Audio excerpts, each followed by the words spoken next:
평안하십니까, 성도 여러분? 이번 주도 매우 좋은 날씨로 이렇게 시작되고 있는데, 강건하시길 빌겠습니다. 오늘은 갈라디아서 6장 11절부터 18절을 예수님의 십자가만 자랑하는 삶이라는 제목으로 묵상하겠습니다. 본문은 갈라디아서, 곧 바울이 갈라디아 교회들에 보내는 편지의 결어, 즉 마무리 짓는 말로서 먼저 바울이 썼다는 것을 밝히는 서명을 하고 있고, 다음으로는 편지의 앞부분, 즉 1절부터 5장에서 바울이 전하고자 한 메시지의 핵심, 곧 예루살렘에서 온 것으로 보이는 거짓 교사들의 할례 강요에 굴복하지 말라는 그런 메시지를 다시 한번 강조하고 있고, 끝으로 축복의 인사말을 하고 있습니다. 첫째 11절의 서명 부분을 살펴보겠습니다. 내 손으로 너희에게 이렇게 큰 글자로 쓴 것을 보라. 바울 당시 그리스 로마 세계에서는 편지를 발신자가 직접 쓰는 것이 아니라 대신 써주는 필기자 또는 서기를 사용하는 관례가 널리 퍼져 있었는데요. 바울 역시 서신 전체를 자신의 손으로 쓰기보다는 제자들에게 내용을 불러주어 쓰도록 하고, 자신의 편지 말미에 서명을 하여서 자신이 발신자임을 밝히는 관례를 따른 것으로 보입니다. 이런 친필 서명하는 모습이 바울 서신의 다른 세 구절에도 나오고 있습니다. 고린도전서 16장 21절입니다. 나 바울은 친필로 너희에게 문안하노니. 또 골로새서 4장 18절입니다. 나 바울은 친필로 문안하노니 내가 매인 것을 생각하라. 은혜가 너희에게 있을지어다. 마지막으로 빌레몬서 19절입니다. 나 바울이 친필로 쓰노니 내가 갚으려니와 내가 이 외에 내 자신이 내게 빚진 것은 내가 말하지 아니하노라. 여기 갈라디아에서는 다른 서신들에서와 달리 특별히 큰 글자로 쓴다고 말하고 있는데요. 이것은 우리가 어떤 문서 끝에 하는 서명은 보통 앞에 그런 글자들보다 더 큰 글자로 쓰는 것과 마찬가지라고 할 수 있겠습니다. 그런데 보통 오늘날은 서명할 때 이름만 큰 글자로 쓰는 반면에 바울은 11절 이하의 결어 부분 전체를 앞부분보다 더 큰 글자로 쓴 것으로 보입니다. 그리고 자신이 전달하고자 하는 바를 요약하고 이렇게 강조하기 위해서 그렇게 큰 글자로 쓰고 있다고 볼 수 있겠습니다. 이제 두 번째로 12절부터 15절에 나오는 바울의 핵심 메시지를 살펴보겠습니다. 먼저 12절, 13절은 거짓 교사들이 갈라디아 교회들까지 찾아와서 이방인 그리스도인까지도 할례, 곧 오늘날 일반적 용어로 포경 수술을 받게 한 잘못된 목적 두 가지를 밝히고 있습니다. 12절이 그 첫째 목적을 말하고 있는데요. 무릇 육체의 모양을 내려 하는 자들이 억지로 너희에게 할례를 받게 하면 그들이 그리스도의 십자가로 말미암아 박해를 면하려 할 뿐이라. 그렇다면 왜 예루살렘의 유대인 그리스도인이 박해를 면하기 위해 이방인 그리스도인에게까지 할례를 강요했을까요? 로버트 제웨트라는 학자의 연구에 따르면 바울의 갈라디아서 작성 당시인 주후 50년 전후에 유대 민족주의적 성향의 독립운동을 이렇게 무력을 사용하는 과격한 방식으로 펼친 열심당 운동이 있었는데요. 이에 속한 열심당원들은 이스라엘 지역에서 모든 이방적 요소들을 제거하고 이방인과 교제하며 이방인에게 동정심을 지닌 자들을 처단하고자 했습니다. 따라서 이방인, 즉 이방 그리스도인과도 잘 어울리는 것으로 알려진 유대 그리스도인들이 열심당의 테러의 대상이 되었는데요. 이를 피하기 위해서 유대 그리스도인들은 이방 그리스도인으로 하여금 유대 관습인 할례를 행하게 만들어서 이렇게 그들을 유대화 시킴으로써 열심당의 적대심을 누그러뜨리려고 했을 것입니다.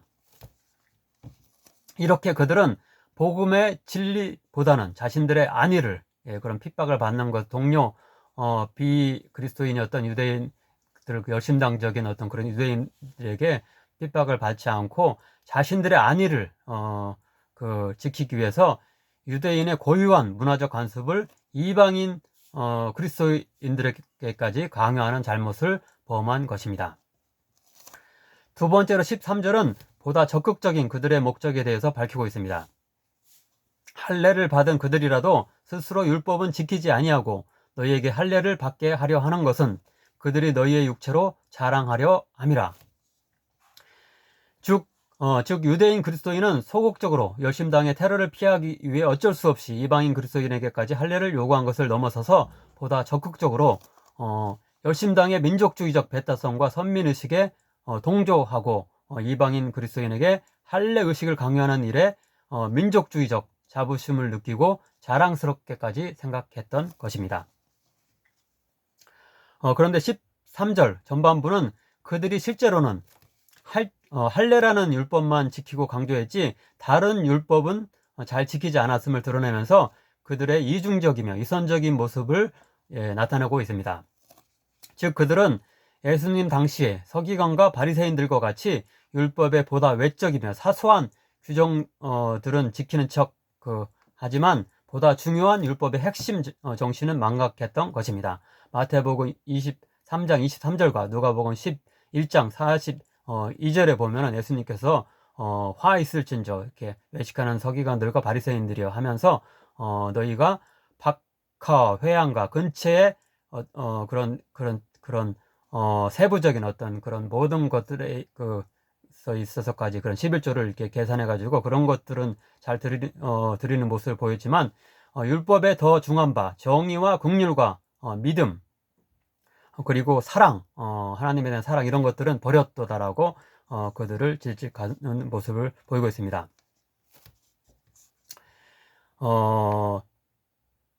이렇게 그 서기관과 그 바리새인들이 보인 그런 외식하는 모습과 아주 유사한 어떤 행태들을 이 갈라디아 교회에 찾아온 그 유대주의자들이 보였는데 그들은 스스로는 매우 신앙이 좋은 자들로 하겠지만은 실제로는 하나님보다는 자기 자신과 자기 자신의 전통을 내세우는 그런 불량한 그런 이렇게 모습의 신앙인들이었음을 우리가 알 수 있습니다. 아무쪼록 우리들은 이들처럼 복음의 진리보다는 자신들의 안위와 유신과 체면을 더 앞세워서 사소한 율법 조항들을 다른 이들에게 강요하는 잘못에 빠지지 않게 되기를 바랍니다. 이어지는 14절부터 15절은 앞에 거짓 교사들과 다르게 우리가 참으로 내세우고 자랑할 것이 무엇인지를 가르치고 있습니다. 그러나 내게는 우리 주 예수 그리스도의 십자가 외에 결코 자랑할 것이 없으니 그리스도로 말미암아 세상이 나를 대하여 십자가에 못 박히고 내가 또한 세상을 대하여 그러하니라. 할례나 무할례가 아무것도 아니로되 오직 새로 지으심을 받는 것만이 중요하니라. 바로 예수님의 십자가만을 자랑할 것이며 그분 안에서 믿음을 통해 거듭남으로 새로운 피조물 즉 곧 그리스도인이 되었다는 것이 중요하지 그리스도인 사이를 유대인이냐 이방인이냐 등의 차이에 따라 갈라지게 하는 할례 등의 사소한 율법 준수는 부차적인 것일 뿐이라는 말씀입니다. 예수님을 부각시키고 높이기 위해서 그런데 여기서 그냥 예수님이라고 예수님의 십자가라고 하지 않고 우리 주 그리고 그리스도라는 칭호를 넣어서 우리 주 예수 그리스도라고 이렇게 하면서 예수님을 이렇게 극존칭으로 표현하면서 예수님을 부각시키고 이렇게 높이면서 자랑하고 있다고 이렇게 볼 수 있겠습니다.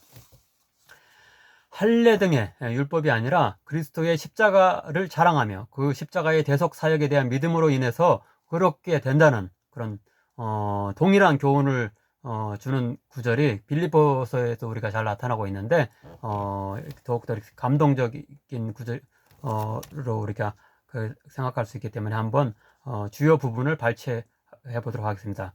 빌립보서 3장 1절부터 9절입니다. 개들을 삼가고 행악하는 자들을 삼가고 몸을 상해하는 일을 삼가라.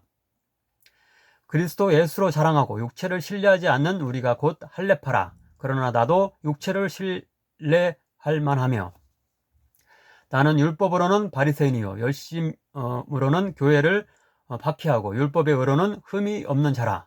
그러나 무엇이든지 내게 유익하던 것을 내가 그리스도를 위하여 다 해로 여길 뿐더러 또한 모든 것을 해로 여김은 내 주 그리스도 예수를 아는 지식이 가장 고상하기 때문이라. 내가 그를 위하여 모든 것을 잃어버리고 배설물로 여김은 그리스도를 얻고 그 안에서 발견되려 함이니 내가 가진 의는 율법에서 난 것이 아니요 오직 그리스도를 믿음으로 말미암은 것이니 곧 믿음으로 하나님께로부터 난 의라. 예, 여기서 그런 율법의 어떤 행위를 배설물이라고까지 이렇게 격화시키면서 그 예수 그리스도의 십자가만을 이렇게 이렇게 자랑하고 예수의 십자가에 대한 십자가의 그 대속에 대한 믿음을 통한 의롭게 된다는 그 사실만을 여기서 다시 한번 강조하고 있는 것입니다. 갈라디아서 2장 20절 굉장히 이것도 유명한 말씀인데요. 이 말씀 역시 예수님의 십자가에 우리의 세상적인 모든 육신적 자랑거리를 버리고 못박음으로 말미암아 이제 예수님만을 위해 살아가는 우리의 새로운 삶에 대해서 이렇게 묘사하고 있는데 한번 인용해 보겠습니다. 내가 그리스도와 함께 십자가에 못 박혔나니 그런즉 이제는 내가 사는 것이 아니요 오직 내 안에 그리스도께서 사시는 것이라. 이제 내가 육체 가운데 사는 것은 나를 사랑하사 나를 위하여 자신을 버리신 하나님의 아들을 믿는 믿음 안에서 사는 것이라. 오늘 찬양에서도 이 가사로 이제 우리가 노래를 했는데 이런 우리가 예수 그리스도의 십자가에 그 우리의 모든 종욕과 세상적인 자랑거리들을 다 이렇게 못박음으로 말미암아서 우리 자신의 어떤 이기적인 욕망이 살아 움직이는 것이 아니라 예수님의 예수님께서 우리 안에 사셔서 또 성령의 역사 가운데 그 예수님의 그런 십자가의 길을 따라가고 성령의 열매를 맺는 자들이 될 수 있게 한다고 우리가 교훈을 얻을 수 있겠습니다. 아무쪼록 우리들 역시 세상의 육신적 자랑거리가 아니라 예수님의 십자가만을 자랑하며 그분의 영광을 위해 살아갈 수 있는 자들 되길 간절히 빕니다. 끝으로 16절부터 18절은 인사말을 하고 있는데요. 특이점은 18절의 관례적 축복의 인사말에 더해서 16절, 17절에서 바울의 권고를 잘 듣는 자에게 한정하여서 축복의 말을 전한다고 이렇게 밝히고 있고, 이미 박해로 인해서 여러 가지 부상과 상처를 이미 이제 바울이 많이 받았는데, 유대주의자들에게 갈라디아 교우들이 이제 현혹됨으로 인해서 바울이 이미 그런 상처들이 많은데 더 이제 그들로 인해서 더 큰 상처를 받고 이렇게 괴로움이 가중되고 있다고 이렇게 표현하면서 그들의 강력한 그런 회개와 경각심을 이렇게 촉구하고 있는 점입니다. 무릇 이 규례를 행하는 하나님의 이스라엘에게 평강과 긍휼이 있을지어다. 이후로는 누구든지 나를 괴롭게 하지 말라. 내가 내 몸에 예수의 흔적을 지니고 있노라. 형제들아, 우리 주 예수 그리스도의 은혜가 너희 심령에 있을지어다. 아멘. 기도하시겠습니다.